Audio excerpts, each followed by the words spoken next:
Indian journalists visiting Italy. Why? Well, we're here to learn more about the olives that you grow, that Italy is so famous for. And in a very informal way, we're also here to learn about culture in Italy, the people, the food, the fashion, everything there is to know.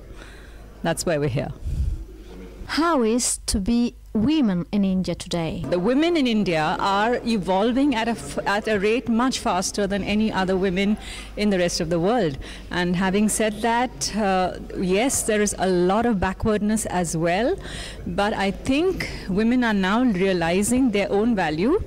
They're realizing the importance of education, even in rural areas. Not just in the metros, even in the rural areas, women are realizing that they need to be educated or let their children be educated. We very closely now associate with this saying that if you educate a woman, you're educating the whole family.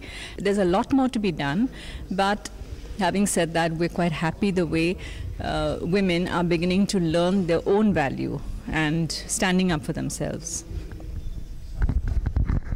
We are actually very fortunate that we belong to this generation, and at this time we are in India, because a lot of good things are happening now. They're beginning to happen now, and we're right in the midst of it.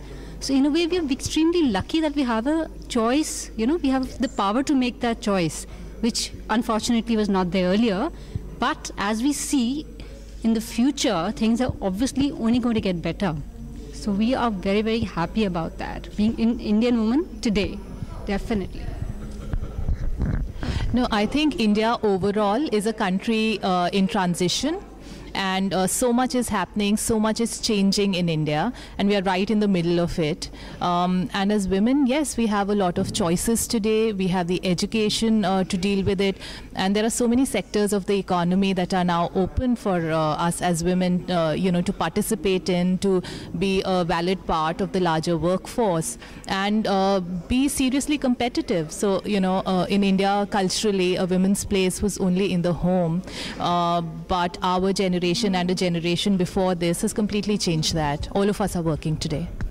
What is the level of employment of women in India today? Again, the very same thing that, the lucky thing is that they have the power now, Indian women, to make a choice.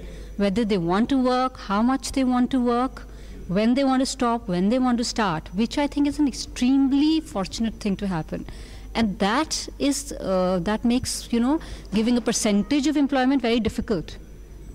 They work very differently. Yeah, only thing is, we are not talking about women across the board in India, okay?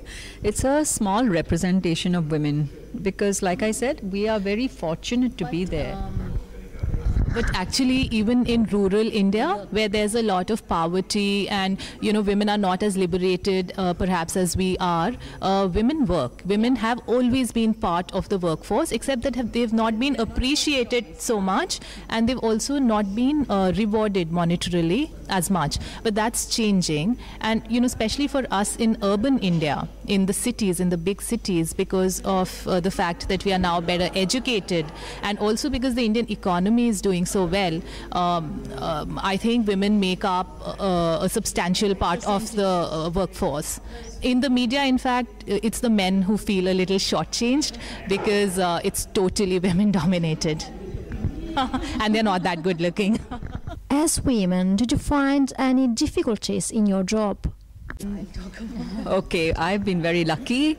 I've been editor of Femina, which was still is India's largest women's magazine. So really, I was in a privileged spot. I was very, very lucky to head that magazine, and also very privileged to do it. And I really didn't have any problems. But there was a huge responsibility as editor, because that magazine was one of those few that reaches out to the middle India, and every woman took it very seriously. So we had to really be very careful what we put in it, and because women believed every word we say, and they still do. So that was the only heavy sense of responsibility that we carried as in Femina. But no, as women journalists, I never had a problem, and I hope not too many did.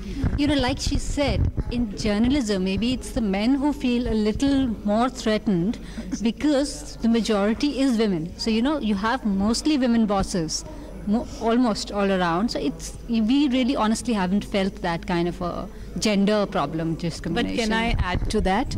Perhaps like as it is all over the world, in India also journalism is divided into two categories.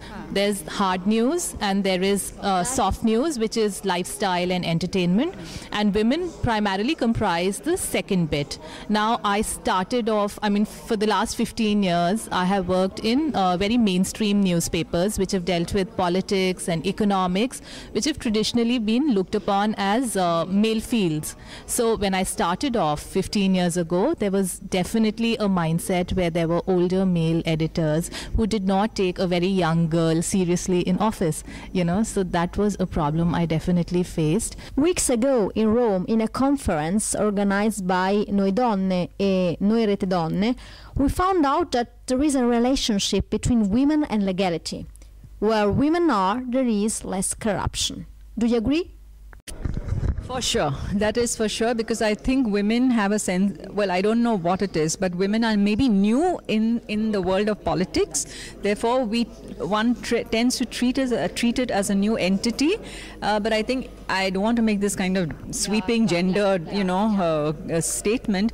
But I do believe that women are new in this field, and therefore we do take the women in politics take a completely overall view of a judgment call on doing the right thing, because we're out to prove ourselves.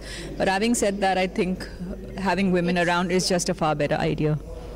I would say that corruption is not dependent on gender. I personally don't think women are less corrupt or men are more corrupt. It's a personal call. I feel that power corrupts. Power has the potential to corrupt, and in India as well, we all know of a lot of people in high positions who are corrupt regardless of their gender.